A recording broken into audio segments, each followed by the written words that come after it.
Silver Linings Playbook. The movie that won Jennifer Lawrence an Oscar. The movie that made grown men cry. A beautiful story about two broken souls finding redemption, right? Wrong. This isn't a love story. This is a psychological horror film disguised as a rom-com. It is a masterclass in gaslighting, a tutorial on how to destroy a man's self-respect, and a celebration of female manipulation. You're a hypocrite, you're a conformist, you're a liar. Welcome to the Red Reel. Today, we're cutting through the Hollywood BS to show you the ugly truth. We're going to pop the red pill on one of the most pathetic male characters in cinema history. If you thought the Joker was a tragedy, wait until you see Bradley Cooper play the ultimate simp. Let's roll. Meet Pat Solitano, a man who defines rock bottom. Let's look at his crime scene. Pat catches his wife in the shower with another dude in his house listening to their wedding song. Gentlemen, that is not just cheating. That is psychological warfare. That is a nuke dropped on your dignity. You should probably go. That's what he says to me. Now, what does a high-value man do in this situation? Option A, divorce. Option B, hit the gym. Option C, upgrade to a younger model. But Pat? Oh no. Pat is the CEO of Beta Corp. Nikki's waiting for me to get in shape and get my life in order, and then she's gonna be with me.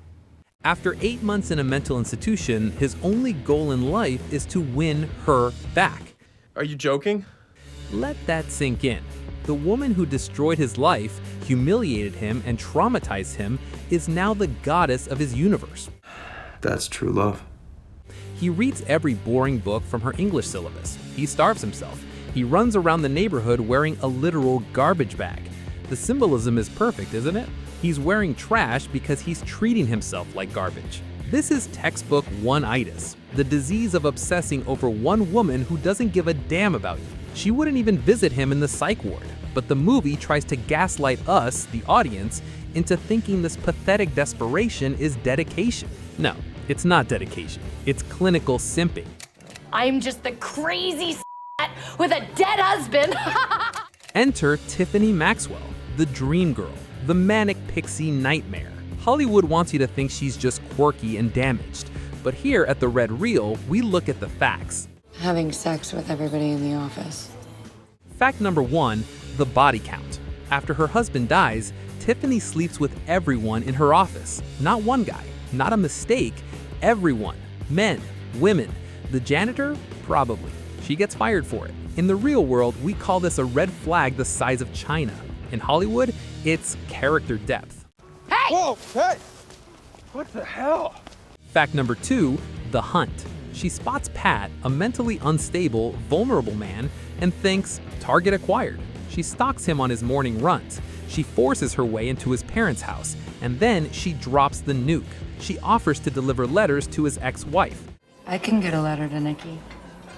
I see her sometimes with my sister. But here is the kicker, gentlemen. She never delivers them. She writes fake responses herself. Let me say that again so you understand the level of psycho we are dealing with. Tiffany commits identity fraud and gaslights a mentally ill man to trick him into falling in love with her. Aren't you nervous to be lying? A little bit, but it's for the best.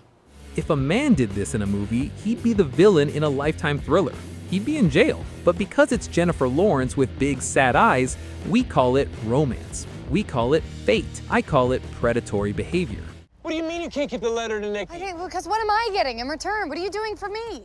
The entire second act is just a hostage negotiation. Pat doesn't want to dance. He's a grown man from Philly. He doesn't want to do jazz hands, but Tiffany blackmails him. Dance with me, monkey, or you'll never talk to your wife again. She said to show her something, Pat.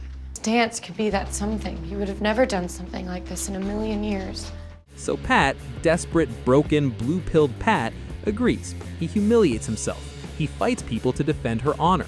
He reshapes his entire reality to please her. And the whole time, he thinks he's fighting for his marriage. Spoiler alert, he's fighting for nothing. Guess what? What? Nikki replied to your letter. Tiffany is running a long con.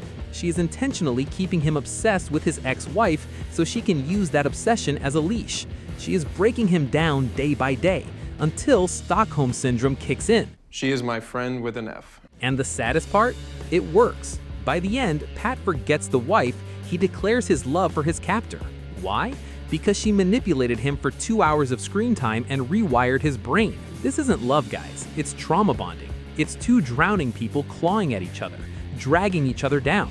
Can't somebody say, hey, let's be positive? Let's have a good ending to the story? Let's look at this happy ending through the red reel lens. Pat ends up with a woman who 1. Lied to his face for months, 2. Forged legal documents, 3. Manipulated his mental illness, 4. Has a sexual history that screams instability, and 5. Throws public tantrums when she doesn't get her way. Get off me! Get off! You're harassing me! He's harassing me! And the movie credits roll telling us, look, they healed each other. Healed? Healed? Pat didn't heal, he just switched cages. He traded a cheating wife for a manipulative liar. He traded one toxic obsession for another. And Tiffany, she won the lottery. She found a good-looking man she can control completely. He's too damaged to leave, he's too blind to see the flags. She owns him now. Thank you. I love you.